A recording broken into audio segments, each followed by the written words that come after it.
Hi dears, അസ്സലാമു അലൈക്കും, welcome back.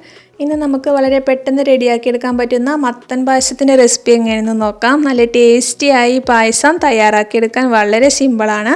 അതിന് ഞാനിവിടെ ഒരു 1/2 കിലോ മത്തൻ തൊലിയെല്ലാം കളഞ്ഞ് കഴുകി വൃത്തിയാക്കി വെച്ചിട്ടുണ്ട്.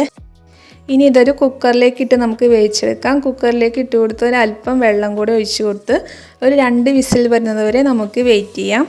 അപ്പോഴേക്കും മത്തൻ നന്നായി വെന്ത് വന്നിട്ടുണ്ടാവും. മത്തൻ വേകുന്ന സമയം കൊണ്ട് നമുക്ക് പായസത്തിലേക്ക് കുറച്ച് ചോറ് വേവിക്കേണ്ട ആവശ്യമുണ്ട്. അതിനായി ഞാനിവിടെ ഒരു പാത്രത്തിൽ വെള്ളം തിളപ്പിക്കാൻ വെച്ചിരിക്കുന്നു. ഇനി അതിലേക്ക് ഒരു കൈപ്പിടി ജീരകശാല അരിയാണ് ഇട്ട് കൊടുക്കുന്നത്.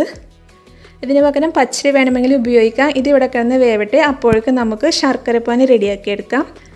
1/2 കിലോ വെള്ളത്തിലേക്ക് 1/4 കപ്പ് വെള്ളം ഒഴിച്ചു കൊടുത്ത് പാനി റെഡിയാക്കിയെടുക്കാം. ഇപ്പോൾ നമ്മുടെ ചോറെല്ലാം നന്നായി വെന്ത് വന്നിട്ടുണ്ട്. ഇനി ഇത് ചൂടാറിയതിന് ശേഷം നമുക്ക് മിക്സിയുടെ ജാറിലിട്ട് ഒന്ന് കറക്കിയെടുക്കാം. മത്തന് ഇതുപോലെ നന്നായി വെന്ത് വന്നിട്ടുണ്ട്. ഇനി നമുക്കതൊരു സ്പൂൺ ഉപയോഗിച്ച് നന്നായി ഉടച്ചു കൊടുക്കാം. ഇതിന് പകരം മിക്സിയുടെ ജാറിലിട്ട് അടിച്ചെടുക്കുകയും ചെയ്യാം. ഞാനിവിടെ നന്നായി ഉടച്ചു കൊടുക്കുന്നേ ഉള്ളൂ. കട്ടകളൊന്നുമില്ലാതെ നന്നായി ഉടച്ചു കൊടുത്തതിന് ശേഷം നമ്മൾ പായസം തയ്യാറാക്കുന്ന പാത്രത്തിലേക്ക് ഇത് ഒഴിച്ചു കൊടുക്കാം. മത്തൻ മുഴുവനായി ഒഴിച്ചു കൊടുത്തതിന് ശേഷം വേവിച്ച് വെച്ചിരിക്കുന്ന ചോറ് കൂടെ ചേർത്ത് നന്നായി മിക്സ് ചെയ്ത് കൊടുക്കാം. ചോറിലെ കട്ടകളെല്ലാം നന്നായി ഉടച്ച് നന്നായി മിക്സാക്കി കൊടുക്കണം. അതിനുശേഷം നമുക്ക് ശർക്കരപ്പാനി കൂടെ ഒഴിച്ചു കൊടുക്കാം. ഇതെല്ലാം കൂടെ ചേർത്ത് നന്നായി മിക്സാക്കിയതിന് ശേഷം നമുക്ക് ഫ്ലെയിം ഓൺ ചെയ്യാം. ഇനി ഇത് നല്ലവണ്ണം ഒന്ന് തിളച്ച് നന്നായി കുറുകി വരട്ടെ. അപ്പോൾ പായസം ഒന്ന് ചെറുതായി കുറുകി വന്നിട്ടുണ്ട്.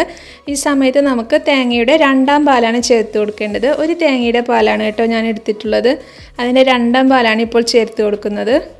2ാം പാൽ ചേർത്ത് കൊടുത്തതിന് ശേഷം അത് നന്നായി മിക്സാക്കി ഇതൊന്ന് തിളക്കാൻ വേണ്ടി വെയിറ്റ് ചെയ്യാം. തിളച്ച് വരുമ്പോഴേക്കും ഇത് ഒന്നുകൂടി ഒന്ന് കുറുകി കിട്ടിയിട്ടുണ്ടാവും. ഇപ്പോൾ പായസം ഒന്ന് ചെറുതായി കുറുകിയിട്ടുണ്ട്. ഇപ്പോൾ നമുക്ക് 1ാം പാൽ ചേർത്ത് കൊടുക്കാം.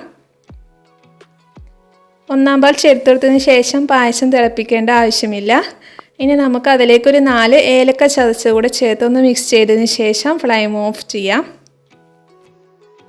നല്ല സ്വാദിഷ്ടമായ മത്തങ്ങ പായസം ഇവിടെ റെഡി ആയിട്ടുണ്ട്. ഇനി നമുക്ക് ഇതിലേക്ക് കുറച്ച് കാഷ്യൂനട്ടും കിസ്മിസും കൂടെ ഒന്ന് നെയ്യിൽ വറുത്തിട്ട് കൊടുക്കാം.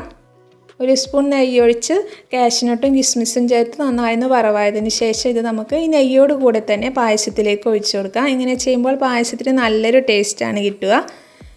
ഇനി പായസം ചൂടാറിയതിന് ശേഷം നമുക്ക് സെർവ് ചെയ്യാം. ചൂടാറിയതിന് ശേഷം കുടിക്കുമ്പോഴായിരിക്കും നല്ലൊരു ടേസ്റ്റ് കിട്ടുക. വളരെ പെട്ടെന്ന് റെഡിയാക്കാൻ പറ്റുന്ന ഈ പായസത്തിൻ്റെ റെസിപ്പി നിങ്ങൾക്ക് എല്ലാവർക്കും ഇഷ്ടമായി എന്ന് വിശ്വസിക്കുന്നു. ഇഷ്ടപ്പെട്ടാൽ വീഡിയോ ലൈക്ക് ചെയ്യാനും നിങ്ങളുടെ ഫ്രണ്ട്സിനും ഫാമിലിക്കും ഷെയർ ചെയ്യാനും സബ്സ്ക്രൈബ് ചെയ്യാതെ കാണുന്നവരാണെങ്കിൽ സബ്സ്ക്രൈബ് ബട്ടൺ പ്രസ് ചെയ്ത് സപ്പോർട്ട് ചെയ്യാനും മറക്കരുതേ. പുതിയൊരു റെസിപ്പിയുമായി വീണ്ടും കാണാം ഇൻഷാ അല്ലാ. അതുവരേക്കും എല്ലാവർക്കും അസ്സലാമു അലൈക്കും.